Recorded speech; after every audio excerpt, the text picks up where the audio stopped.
کعبہ روشن ہے تو علی کے سجدے سے، مسجد منور ہے تو علی کے سجدے سے، وہی سجدہ کرنے والا جا رہا ہے۔ آپ کے دل بھرے ہوئے ہیں، دور دور سے چاہنے والے آئے ہیں۔ 21ویں رمضان کی رات ہے۔ جناب محمد حنفیہ بیان کرتے ہیں کہ جب 21ویں رمضان کی رات آئی تو ہم نے دیکھا کہ اثر زہر بابا کے پہائے مبارک تک آ چکا اور پہائے مبارک اثر زہر سے سرخ ہو رہے ہیں۔ یہ دیکھ کے چاہنے والوں کے کلیجے منہ کو آ گئے۔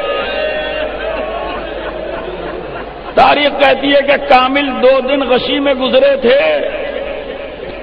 کبھی آنکھیں کھولتے تھے، کبھی غش آ جاتا تھا، لیکن جب 21ویں کی رات قریب آئی اور 21ویں کا دن تمام ہوا، 20ویں کا دن تمام ہوا تو قبل مغرب آپ بیدار پائے گئے۔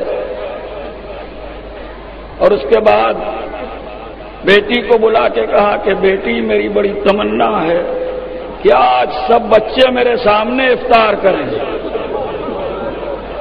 میری بڑی تمنا ہے کہ سب گھر والے آج میرے سامنے افطار کریں۔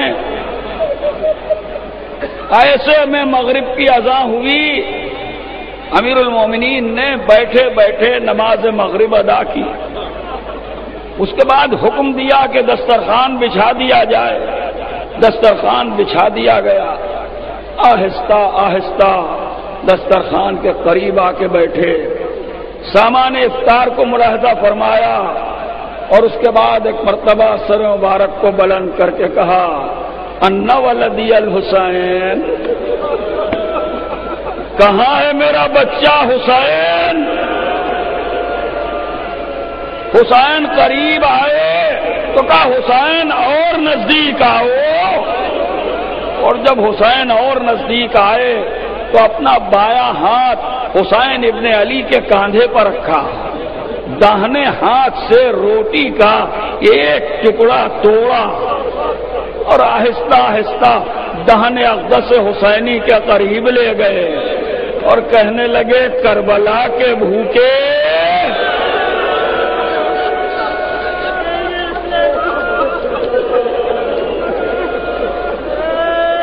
باپ کے ہاتھ سے یہ روٹی کھا لے۔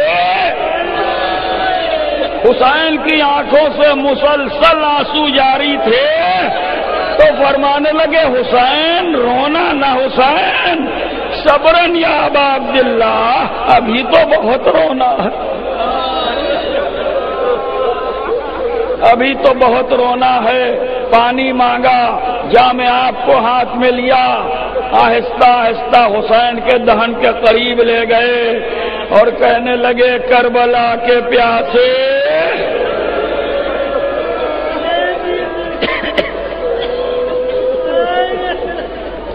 باپ کے ہاتھ سے یہ پانی پی لے۔ گھر کو دیکھا، بچوں کو دیکھا، حسن و حسین کو دیکھا اور اس کے بعد ایک مرتبہ ارشاد فرمایا، اوصیکم بتقوی اللہ، دیکھو میں تم سب کو تقوی الہی کی وصیت کرتا ہوں کہ اللہ سے ڈرتے رہنا۔ عزیزو، یہ وہ پیغام ہے جو پوری انسانیت کے نام ہے، اور فقط سننے کی ضرورت نہیں ہے، عمل کی ضرورت ہے کہ جتنا بھی ہم اپنے ذہنوں میں محفوظ رکھ سکیں اس پر عمل کرنے کی کوشش کریں، اس لیے کہ جناب امیر کا پیغام پوری بشریت کے لیے ہے، صبح قیامت تک پیدا ہونے والے تمام انسانوں کے لیے ہے۔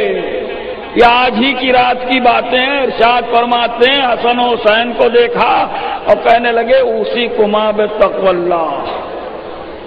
حسنین کے ذریعے سے پیغام دیا جا رہا ہے پوری انسانیت کو۔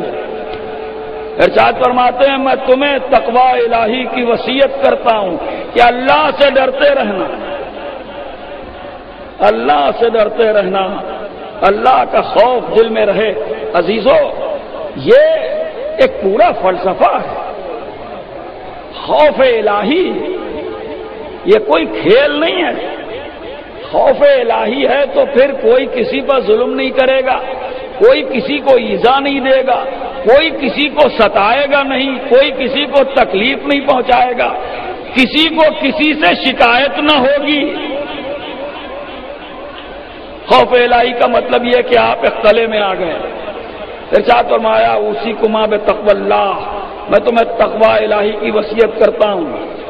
وان لا تبغی الدنیا وان بغتکما، اور دیکھو لاکھ دنیا تمہارے پیچھے دوڑے، مڑ کے نہ دیکھنا دنیا کو۔ ولا تعصف علی شیء من الذی عنکما، اگر دنیا کی کوئی شے ضائع ہو جائے، کچھ تمہارے ہاتھ سے نکل جائے تو اس پر افسوس نہ کرنا۔ وقولا بالحق، جب بات کہنا حق بات کہنا۔ وعملا للاجر، جب کوئی عمل کرنا تو انجام عمل پر نگاہ رکھنا کہ اس کا رزلٹ کیا ہے، اس کا نتیجہ کیا ہے۔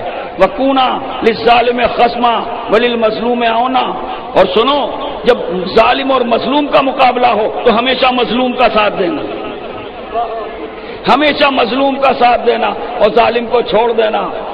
ارشاد فرمایا اوصیکما وجمیع ولدی واہلی ومن بلغہ کتابی بتقوی اللہ، میں تم کو وصیت کرتا ہوں، اپنی تمام اولاد کو وصیت کرتا ہوں، اپنے پورے کنبے کو وصیت کرتا ہوں، اور ہر اس شخص کے لیے میری یہ وصیت ہے جس تک میرا یہ خط پہنچے، جہاں جہاں میرا یہ پیغام پہنچے، بتقوی اللہ، کہ اللہ سے ڈرتے رہنا۔ وَنَظْمِ أَمْرِكُمْ، اپنے معاملات کو مرتب رکھنا، اپنے معاملات میں توازن رکھنا۔ ان اللہ لا يحب المعتدین، حد سے گزرنے والوں کو اللہ دوست نہیں رکھتا۔ وَصَلَاحِ ذَاتِ بَيْنِكُمْ، اور دیکھو آپس میں مل جل کے رہنا۔ فَإِنِّي سَمِعْتُ جَدَّكُمَا رسول اللہ صلی اللہ علیہ وآلہ وسلم یقول صلاح ذات البین افضل من عامۃ الصلاۃ والصیام، اس لیے کہ میں نے تمہارے نانا رسول اللہ صلی اللہ علیہ وآلہ وسلم کو یہ فرماتے ہوئے سنا ہے کہ آپس میں مل جل کے رہنا اور مومنین میں صلح کرانا عام طور پر نماز اور روزے سے افضل ہے۔ عام طور پر نماز اور روزے سے افضل ہے۔ اور اس کے بعد ارشاد فرماتے ہیں اللہ اللہ فی الایتام ولا تغبوا افواہہم ولا یزیوا بحضرتکم، دیکھو یتیم بچوں کا خیال رکھنا،